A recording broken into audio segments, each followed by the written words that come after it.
Umpisahan. Ito yun. Kasi yung ibang tao nandun na sa kabila, no?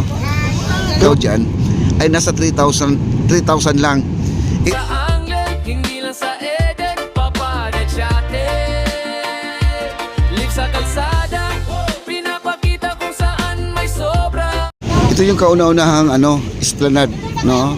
Nung hindi pa nagawa yung ating phase 1C, ito yung pinaka main talaga, laging puno po ito, guys, no? Itong area na to laging puno. Yan. Laging puno po ito. Ngayon medyo nagawa ng ating Maestranza, Plaza Mexico, phase 1C. Kaya ito hindi na gaano na napupuno to kasi yung ibang tao nandun na sa kabila, no? Pero napakahaba po ito, guys, napakahaba, no? Maraming tao, oh, daming tao. Tapos ito yung mga paninda, nandito lang po tayo. Yan. Yan. Nandito mga, tingnan mo yung motor, guys, oh. Yan, oh. Oh, di had lang, guys. Pag may motor ka lang, gawan mo lang ng paraan. Ganun, oh. Oh. Ano yan, guys? Parang coffee, no? Latte coffee. Oh. Ganyan, oh. Galing, no? Wala ka pang binabayaran na pwesto.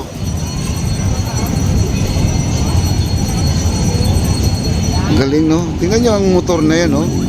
Napaka-unique, no? Ginawa niyang tindahan. Ano yan?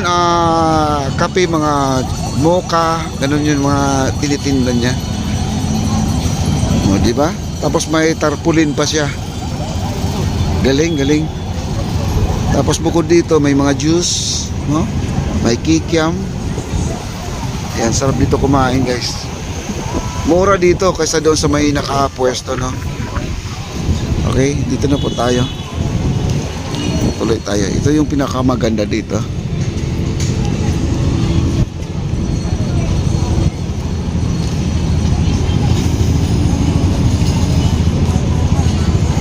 Ayan, dito tayo.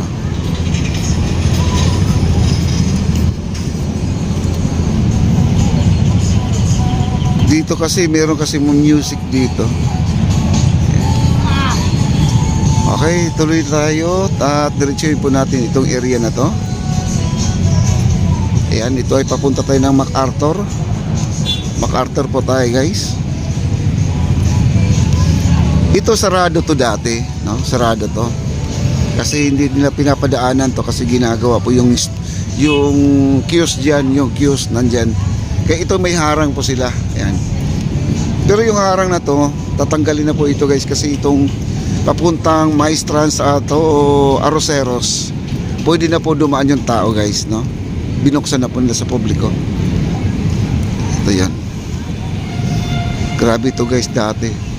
Walang tao dito, hindi na pupuno to. Kasi ito lang talaga ang papasyalan mo. Mula doon sa may Jones Bridge hanggang dyan sa may kulay green na tindahan na yan, hanggang dyan lang po siya. Talagang punong-puno po ito.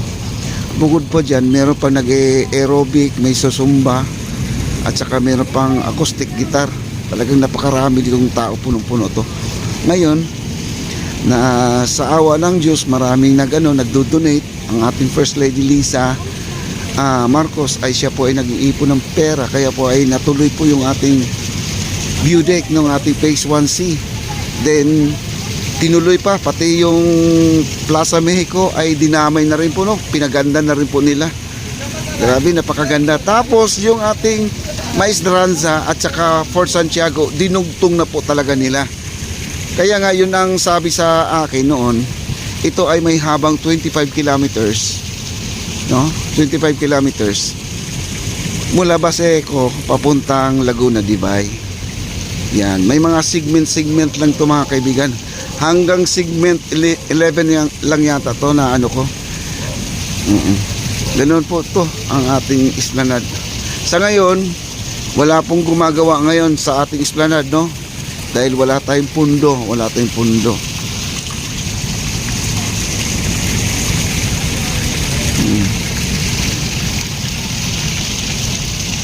Grabe, oh. Yan ang ating MacArthur guys. Kita nyo ang MacArthur natin. Oh. Hello ma'am. Ito yung tindahan na hindi po na umpisahan. Ito yun. Maliliit siya. Ito yung ginagamit nila pang souvenir shop, no? Mga binibenta yung mga t-shirt, kitchen, basta customized na souvenirs. Ito yung ginagamit. Mas maliit to. Ang maganda kasi dito guys, ginamitan nila ng stainless talaga. Yung magandang quality na bakal. Yan, kita nyo naman, oh. Naka stainless po yan, oh. Napakalinis, oh. Eh, para naman po safe po sa mga kumakain, no, sa mga customer po nila. Yun ang napakaganda. At sa ngayon guys, wala na po tayong balita kung ang renta nito ay bumaba ba or same pa rin. Kaya yun, basta tayo ay tuloy lang po sa ating pagka-update. Napakaganda guys ang ating tindahan dito. At saka maluwag pa naman siya eh.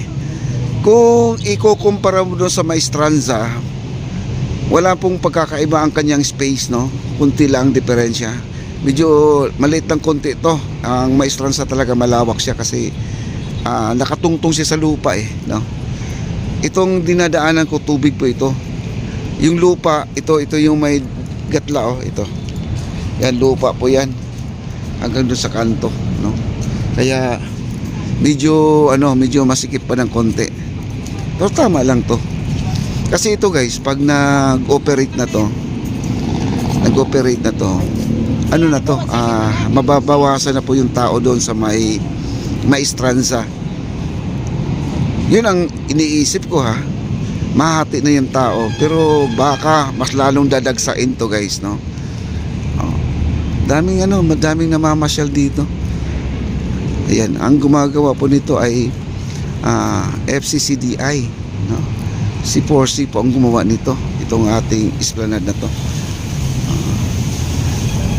Okay.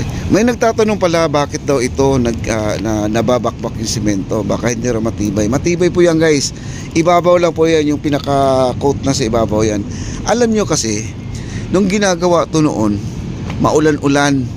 Hindi naman pwedeng hindi sila magbuhos. Nandyan na po yung simento, yung mixer truck mga kaibigan. At nakatutok na rin yung palm crate. Kaya itutuloy po talaga ang buhos kahit na umuulan-ulan. Pero may hinanda naman silang canvas. Pag nabuhusan, ipapatag. Tapos meron silang canvas para hindi mahilaw yung semento. Ngayon siyempre naman yung iba di maiwasan na mabasa, nahaluan ng tubig. Kaya parang nawala yung timpla, no? Medyo nagtabag yung timpla ng semento. Kaya yun ang nangyayari kasi pag may nakita kayong ganyan na taon na binuhusan yan ay umulan. Pero hindi po yan guys, hindi po yan yung tawag sinasabi na mahinang klase. Matibay po yan guys hanggang doon sa ilalim. Ang PSI po niya nasa 7,000 PSI yan.